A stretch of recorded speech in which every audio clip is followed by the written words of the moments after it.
My partner David's secretive friendship with Tracy shattered my trust. I just didn't want you to get the wrong impression, he said when I uncovered his lies about their outings. Now, after a year of ups and downs, is there a path to reclaiming our bond, or is it time to walk away? I, 28 female, met my current partner David, 29 male, 3 years ago. I encountered him while traveling, and starting a relationship was not at all in my plans, but it happened. He became a safe haven for me. We would hike, travel, and spend time around the city together whenever we had the chance. I have always been quite hesitant about relationships due to my independence and sporadic travel. I expressed this in the beginning and he was fine with it, not that I was seeking his approval in any way, but it did make me feel even more secure to be loved and supported by someone in such a manner. We have been together for 2 years now. I have traveled less, but to be honest, I have also enjoyed this change. We were in a long-distance relationship for a few months because of my job, and I plan to return to him after a few months. However, those few months turned into 3 additional months as I was in and out of hospitals and later discovered that my endometriosis was flaring up significantly. During those 3 months, I sensed a sudden distance in our communication. Altogether, we were apart for 4 months from late December to March. During that time, he would tell me he had recently joined a small group of friends who gathered at his new friend's 33 female house for wine and conversation, which was great. However, he would also mention that he stayed over, along with the other couple, or would leave at 3 a.m. He claimed that the sleeping arrangement was the couple in the guest room, my partner on the sofa, and the host in her room. He also informed me a couple of days after Valentine's Day, while I was in and out of the hospital 1,000 miles away, that he had dinner with a coworker, and she told him that if he did not stop talking about work, she would not treat him to dinner. He also mentioned a few outings to rivers, thermal springs, and nature hikes, where he talked about the new friends whom he referred to as the club. I wasn't very skeptical, although I found it odd that he did not share much beyond this. Eventually, I discovered that the host, coworker, and individual from the club were all the same person. Let's call her Jane. I flew back in late March and sent over my itinerary, hoping he would come to see me at the airport since I arrived late Friday at midnight. I now realize that I should have explicitly stated that I would like him to come to meet me at the airport after so much time apart. I felt sad that he did not come to greet me the day I arrived. I landed late Friday night, and Tracy organized a conference at work that day, with my partner assisting with the event. That night, my partner and another couple gathered at Tracy's place for a wine night. The following morning, he informed me that he was hungover after such a fun night. At this point, I was unsure who these people were. All I knew was that they were new acquaintances. I decided to spend the week with family since I work remotely instead of taking the 3-hour car ride to see him. I also felt that something was off and felt strange. I missed him that week and let him know, concluding the conversation by saying I could visit him over the weekend. We met up that weekend after months apart. He had some work to complete while we were together that weekend, and he texted Tracy to check on the status of some projects. He read one of her replies aloud. "It's all fine, now go spend time with your girlfriend." We parted ways after the weekend because of work, and I visited him the following weekend again. I arrived Friday night, and he asked if it was all right to hang out at Tracy's for board games and dinner since he wanted me to meet his new crew. It was a good time, but I noticed a lot of banter between my partner, another male coworker named Max, and Tracy. I felt a bit uncomfortable. It was a new dynamic. They would tease and poke fun at Tracy about how picky she was and how she only liked the finest, most luxurious, and expensive things. That night we were drinking while playing board games, and Tracy's hand accidentally tipped over an empty can of beer since we were all sitting on the floor. She apologized while laughing hysterically and tapped Max's upper leg. Max's girlfriend was not there that weekend because she was away doing fieldwork. We had a great time, but before we left, Tracy asked my partner to wash the dishes. Everyone was ready to go, but because my partner was their ride, we were all standing around the kitchen waiting for him to finish cleaning up. I attempted to help, but he would not let me, so I just dried a few dishes in the meantime. There was leftover food, so the club Max, Tracy, and David decided to meet up for breakfast to have the leftovers and go tubing in the river. The next morning we had breakfast at Tracy's, and I was open to the new dynamic, receptive, smiling, and being present. While we were eating, Tracy sat next to me and scratched my hand twice. It was a crowded table, so I did not think much of it. All I did was move my chair and plate further away from her. Tracy was sitting in front of my partner. We finished breakfast and headed to the car, where Max asked me what my plans were for the next weekend. I replied that I would be visiting David again. David mentioned that they had planned to celebrate Tracy's birthday together with a bunch of other people at a cabin lodge, and that I was invited and he was excited to go. Tracy had rented a space for the celebration and for her friends to spend the night as well. Max then said that Tracy was having a birthday celebration at a lodge next weekend, and Max driving looked at Tracy, who was next to him, and asked her if she had anything to say or add. Tracy nudged him. There was an awkward silence, and Tracy finally said, "Yes, it's my birthday next weekend." That was it. She did not elaborate further. I didn't want to ask anything else because it felt like I was not part of this plan. I was confused and my stomach turned because my partner had mentioned that we were invited. It was at this moment I started to wonder if Tracy was the person my partner had gone to dinner with, had breakfast with, watched movies with at her place, just the two of them, cooked there with a couple of others, Max and Matilda, drank with after midnight and gone tubing in the river with. We arrived at the river and went tubing, which was a lot of fun, and afterwards we sat down for dinner after a long day in the water. I thought the seating arrangement was strange, especially after the earlier confusion in the car. Max and David sat across from each other, David next to Tracy and Tracy across from me.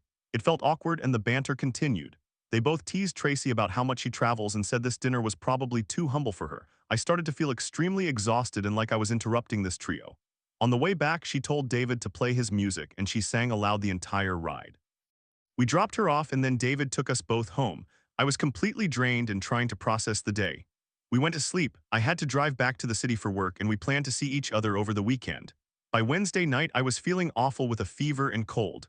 We spoke over the phone and David said he no longer wanted to attend the lodge trip that weekend.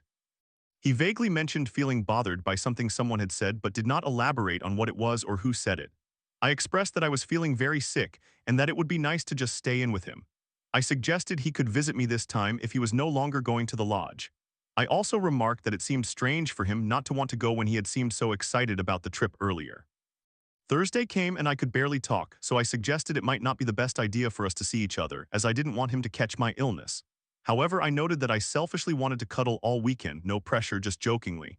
He was on board and agreed that it would indeed be nice for him to come visit me this time. Friday night arrived and we spoke on the phone for hours. A few minutes after our call, he mentioned that Max had texted him trying to convince him to go. David said he was tired and had a lot of work to catch up on over the weekend and was feeling exhausted. However, he noted that he might warm up to the idea of going because Max was skilled at persuasion. I told him to let me know what he decided, and when I texted him the next morning, he did not respond until 5 p.m. He informed me that he was okay, had not had service all day, and that Max had shown up at his door in the morning to drive to the lodge. He said they were having an alright time and that Tracy's friends did not share the same taste as ours when it came to food, as they were unimpressed with a dish we both loved, which made him feel somewhat disappointed. I was taken aback as this was all new to me, so I did not respond immediately. When I eventually replied, I said I was glad he was okay, to enjoy himself, and wished a happy birthday to Tracy. That night, I inexplicably broke out in hives. He asked if we could talk at around 8 p.m. I responded affirmatively. During our conversation, he asked if everything was all right. I replied that I was just sick and tired. The following weekend, I moved in with David as planned after being apart for so long. For months, our weekend nights consisted of drinks at Tracy's place with a few other people. One evening, Matilda brought up the lodge night. David had previously mentioned it was a group consisting of Tracy's friends as well as Max and Matilda, but Matilda suggested it was only the four of them.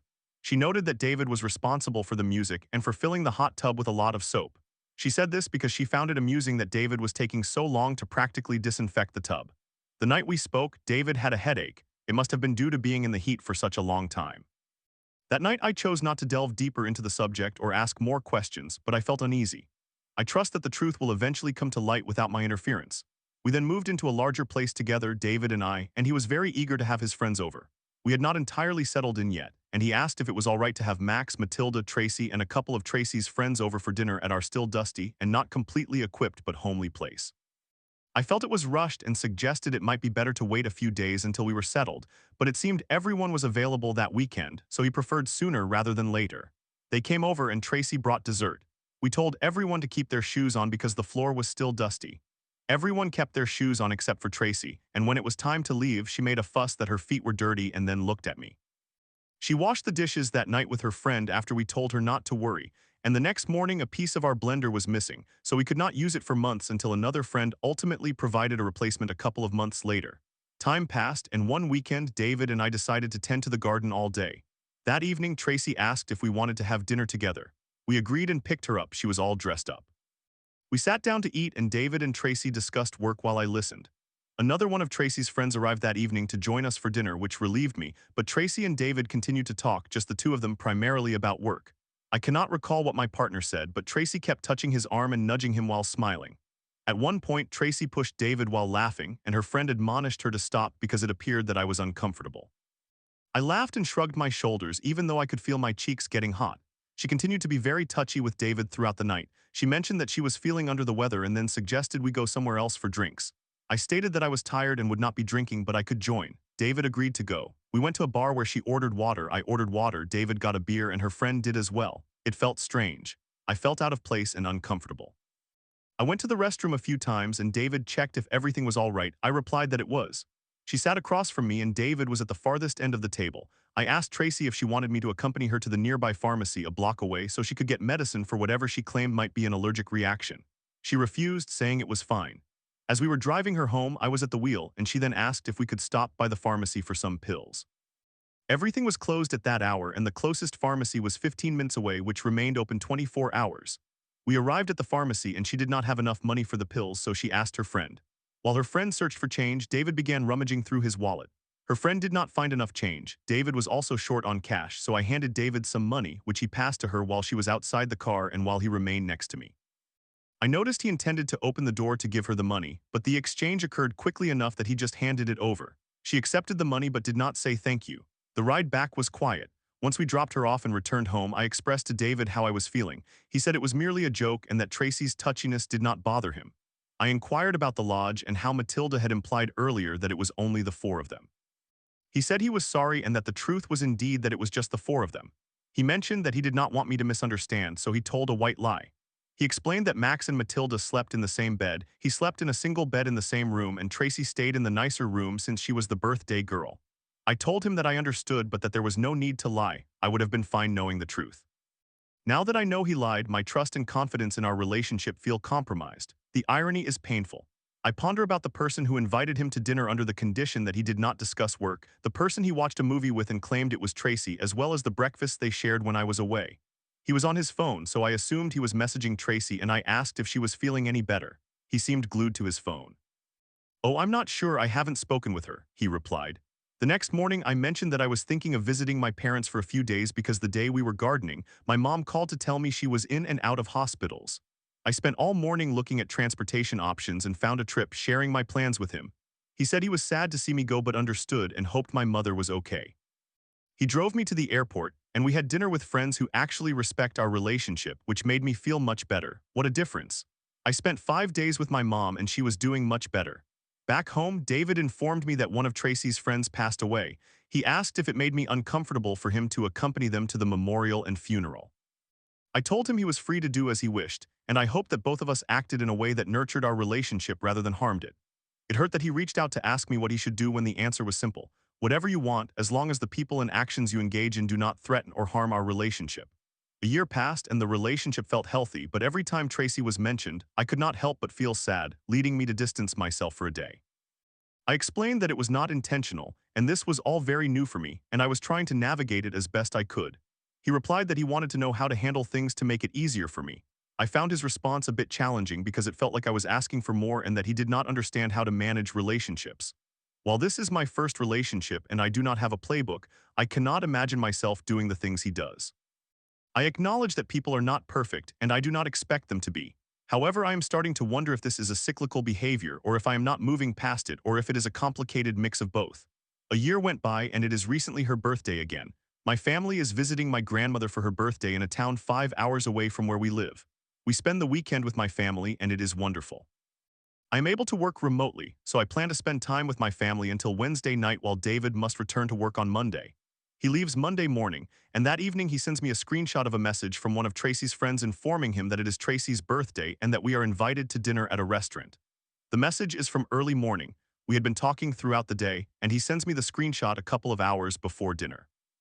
The screenshot shows no response from David. He wrote to me stating that he was very tired, but that Max and others were going, so he was considering possibly stopping by with our dog, asking if it made me uncomfortable and expressing that he was fine staying home as well. I did not respond as I did not want to dictate anyone's actions. It seemed he had already made up his mind. So I replied, "Enjoy, please give my best to everyone and congratulations to the birthday girl." The next morning, when I inquired about how it went, he said the food was not very good and that work was pretty okay. I kept this to myself, but I had craved this restaurant several times, yet we had not gone because he thought it was too expensive. We did go once, but that was because I treated him. I felt a bit insecure, a new feeling for me because of this, yet I know he does not intend for it to come across this way. Now we are apart as planned. I will be with family until Wednesday today or tomorrow, but I cannot help but notice a sad distancing. I miss him since Monday morning, and while I am not thrilled that he ended up going, they are friends, and I have never told someone not to do something they wanted to do. I have no intention of being that person. I am wondering if trust will ever be restored, what steps I can take towards that because I do feel happy in this relationship, yet every time she is present I cannot help but feel sadness. I am open to having her over hanging out, but we have not been together since that touchy-feely night 6 months ago. I am aware that my partner has been around her due to work and collaborative projects, but we have not spent time as a unit. Any advice or clarity is appreciated. Thank you. Story 2. After my breakup at 30, she said, I can't take the distance anymore, but the truth is I struggle to trust. Years of bullying and toxic friendships left me feeling abandoned. My ex thanked me for opening up but left regardless. Can I ever truly heal from this? I, a 30-year-old male, experienced my first breakup on Friday. While I am heartbroken, that is a lengthy story I will not share here. Officially, she left me because she could no longer endure the physical distance between us. She has health issues and we live about 90 minutes apart. She expressed that it was too much for her. However, she also felt that I would never completely trust her, as I tend to be quite slow to open up and to trust. Even though I did share a lot with her towards the end of our relationship, she believed it was too late since we had known each other for almost 3 years. If I am ever going to have any chance of improving in the future, I need to learn to be less private and less ashamed. I need to share this one significant aspect of my life and learn to discuss it openly. I have a therapy appointment scheduled. I am returning to therapy with an old therapist I had worked with for some time, at least to manage the breakup. That is something I am pursuing, but it is still private information and I must learn to be less private. I believe that I have abandonment issues and a fear of betrayal due to my past experiences. In elementary school, I was bullied by individuals who had once been my friends, my close friends at that time. Then I formed a new friendship that I became overly attached to until one day he stopped talking to me. When I asked whether we were still friends, he said no. To this day, I genuinely do not understand what transpired. Obviously, that was long ago, but it significantly impacted me, and I have clearly carried those feelings with me.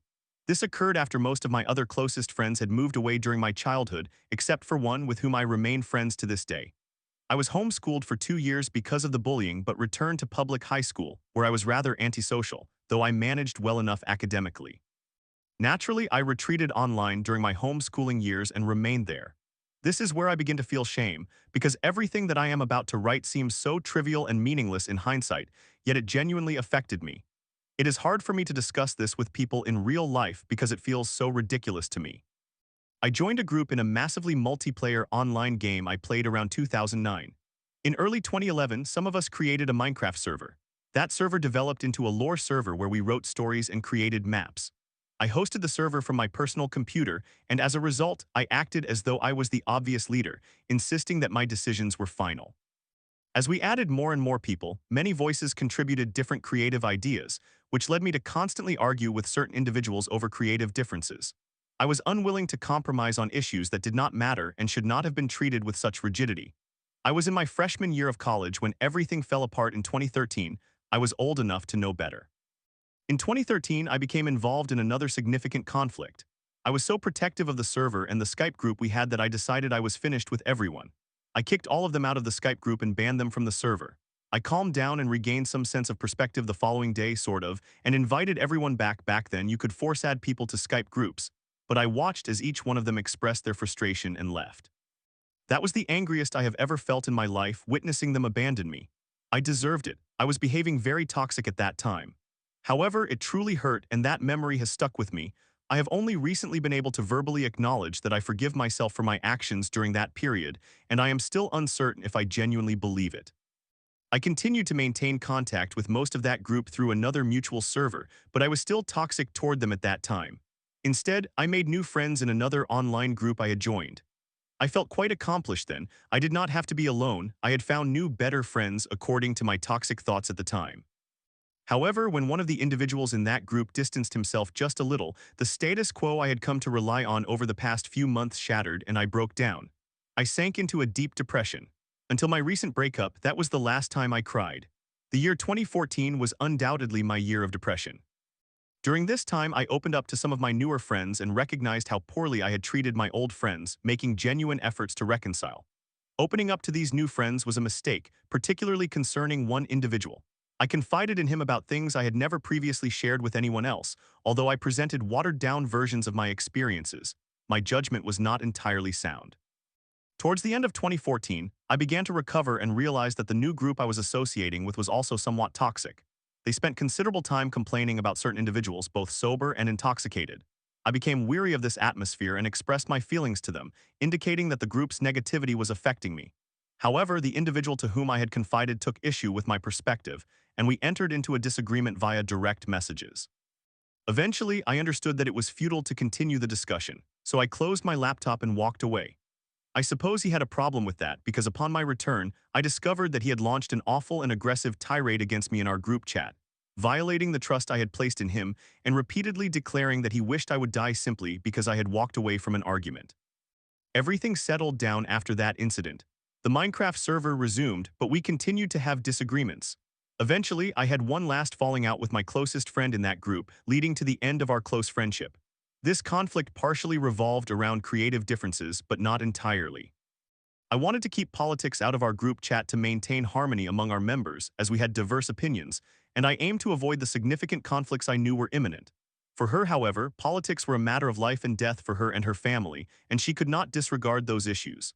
As we became more distant and I became increasingly toxic, I struggled to cope with this growing detachment in a healthy manner. This happened around 2018 to 2019, I believe. We still communicate occasionally, but we are a far cry from our former closeness, and that has been incredibly difficult. The server ultimately shut down for good around 2019 or 2020. All of these experiences and likely more have culminated in a profound fear of abandonment and a slow approach to trust. It is challenging for me to discuss this because it is related to Minecraft drama. It should not have such a significant impact on my life, yet here I am. While this is far from the only factor that influenced my tendency to be private about my life and history, it constitutes a substantial part of it. I am still trying to learn how to forgive myself and others. I genuinely believe I am a different person now, a better person. I have apologized to those I hurt the most. I actively strive to avoid situations where I may become angry or enter into an argument. As a result, I am quite non-confrontational, avoid all competitive games, and evidently struggle to open up to the people I love quickly enough. Today, I still converse with a few individuals from each of the two groups. I have friends from college with whom I connect weekly, and I still have one childhood friend who has never abandoned me. I do have people in my life, but there is a significant gap between my oldest friend and my second oldest friend. I have perceived this as ongoing abandonment, as many of the friends I made in the interim simply left, and following all the betrayal I experienced from my bullies, I have been unable to accept that this drifting apart is a natural occurrence. I relayed a version of this story as best I could to my ex-girlfriend, and she expressed her gratitude for my openness. However, she still left me, and I am feeling that overwhelming sense of abandonment and betrayal again. I felt the need to share my story and to release my thoughts. Hopefully, by putting this out into the world, I can lessen its grip on me. I still struggle with the idea of sharing this with anyone in person, fearing I will feel completely foolish and be judged harshly for it. But perhaps I can find a way to diminish its power over me. I do not know, I am uncertain what else to do, but writing out my thoughts has been the only activity that has truly helped. Story 3. Tired of feeling like a burden, I vent to a friend who says, "The world won't revolve around you." After spiraling, I realize I'm not alone in my pain, but can I break free from this cycle of doubt and isolation? I recently finished expressing my frustrations to one of my friends, and once again I overwhelmed them. This seems to happen repeatedly. Throughout my life, I have always struggled to express my feelings to others. When I do reach out, it is usually because I am emotionally distressed and in need of assistance to help me cope. However, during these moments of turmoil, it feels impossible to escape. Every word I hear seems like a falsehood, every source of comfort feels like mere pity and cliches, and my mind twists everything said to me into the most negative interpretation possible. I recognize that I need help, yet it genuinely feels impossible to clear my thoughts. This will involve a lot of elaboration for context. Please look for the key points to reach the main idea. For instance, I confided in my friend about my concern that everyone in our friend group disliked me. I approached this friend specifically because they are part of that group, and I trust them not to sugarcoat or conceal what I might be doing wrong, as they tend to be brutally honest. They began discussing how I often deflect or do not respond well when I receive advice about the group's hobbies. I acknowledged this but explained that I typically receive unsolicited advice unexpectedly, which instinctively makes me defensive. I articulated that this was the reason behind my reactions. I even suggested that it would be beneficial if I were simply asked if I would like advice initially, allowing me to mentally prepare and avoid being taken by surprise. They went on to clarify that I could not expect others to accommodate this for me, especially given our large friend group, about 40 people, most of whom are essentially strangers. This made sense to me. However, what struck me was their comment that perhaps I should not participate in the hobby if I cannot handle receiving advice. This caused my emotional distress to intensify significantly, as my mind spiraled into a downward spiral at the thought of potentially losing my friend group. The mere insinuation made me extremely anxious, to the point where I almost experienced a panic attack and spent several minutes grappling with suicidal thoughts, which I had not encountered in a few months. In barely managing to recover from this, I suggested that we stop our conversation because I realized I was not in a proper mental state to be discussing these issues. They encouraged me to stay and explain why I sought their help, which led me to understand that the real reason I reached out was due to feeling terrible about a previous interaction and wanting clarification on what I did wrong. They then asked what I learned from their feedback. I recounted their remarks and also expressed my reasoning for spiraling as a result of their suggestion to step back from the hobby. They further clarified their points. They then questioned whether that was indeed what they said, and in that moment I genuinely feared I missed something. However, upon reviewing their words, I realized that their statement was practically verbatim, so despite beginning to feel guilty, I affirmed their words. They insisted that this was not what they had said and asked me to read it again. I did so, explicitly clarifying why I interpreted their wording as I did and explained how it contributed to my emotional spiral. They then asked me if I would respond similarly if they were spiraling, to which I replied that I would, but in a gentler manner, attempting to reassure them that the issue was not as dire as it seemed. They responded that their approach had not been effective each time I expressed my feelings before, and I pointed out that their insistence on honesty did help draw me out of my emotional descent. They indicated that if I remained this distressed over our earlier interaction, then perhaps it was not a minor issue after all. I articulated that I struggle to determine when something is a small issue for me because I have a tendency to bottle up and deflect my emotions until I explode in situations like this, often realizing it too late. They then informed me that I needed to work on that, and I admitted that I did not know how, as it is challenging for me to discern when an issue is significant or trivial since everything feels painful. However, they insisted that I needed to make it work, and that the world will not revolve around you because your actions affect others, and that is selfish. They continued by asserting that I am not helpless. I am an adult, and asked if I possessed a library card so I could begin reading self-help books. This was deeply hurtful, as throughout my childhood, I was often told that I was selfish and that the world was not centered around me. This led to extreme anxiety regarding my impact on others and fostered detrimental people-pleasing behaviors, which I have only begun to break free from in recent years. They proceeded to belittle me further, asserting, "It is not a matter of anxiety if, oh boo-hoo, there is just something wrong or everyone hates me," before ultimately giving constructive advice about analyzing and pinpointing the sources of my anxiety. At this point, I was frustrated enough to point out their condescending tone, to which they questioned what else they were supposed to do and asked if I was seeking advice or being defensive. This upset me further, prompting me to request that they cease treating me poorly. They expressed their exhaustion and noted that they were just trying to communicate as straightforwardly and casually as possible to convey their message. Finally, I decided to end the conversation, suggesting that we revisit this topic another time, as I sensed they were not in the right headspace to engage with these issues. They then informed me that this was a recurring problem and inquired how many times it needed to be addressed before it stuck. I was caught off guard. I acknowledged my tendency to vent frequently and their provision of advice, but felt this was the first time I had discussed these particular issues. Exhausted, I remarked that perhaps this is simply who I am, and while I do not wish to remain this way, some individuals take a long time to resolve their issues. I then apologized for putting them through this, and they accepted my apology but informed me that I had significant growth to undergo as this situation is not healthy. And so I find myself here now. I do not understand how that entire conversation escalated so quickly and went so wrong. I recognize that I need therapy. I had been attending sessions, and while they were unable to provide a formal diagnosis, they indicated that I certainly have major anxiety issues and severe attention deficit hyperactivity disorder. Unfortunately, I have not been able to see a therapist for a while due to issues with Medicaid. This pattern continues, not necessarily the arguing, but I will vent to someone until they feel overwhelmed and weary of me. This only exacerbates my doubts and fears, making me genuinely fearful that I will always be too much for others to handle. I know I feel deeply and can be quite intense, but I hate the discomfort I cause my loved ones and am weary of it occurring repeatedly. However, I understand that if I do not confide in someone, I will withdraw entirely, leading back to emotional spirals and worse thoughts. I am tired of being a burden to others, tired of constantly feeling like a problem, and tired of perpetually doubting how people perceive me. I simply want to feel safe in my identity without worrying about causing harm to others. Yet I cannot help but feel anxious. It is all I ever experience. Summary: I engaged in a significant argument with my friend due to my fears and insecurities, and I am uncertain how to avoid overwhelming those I confide in, even though I am aware that I need to talk to someone.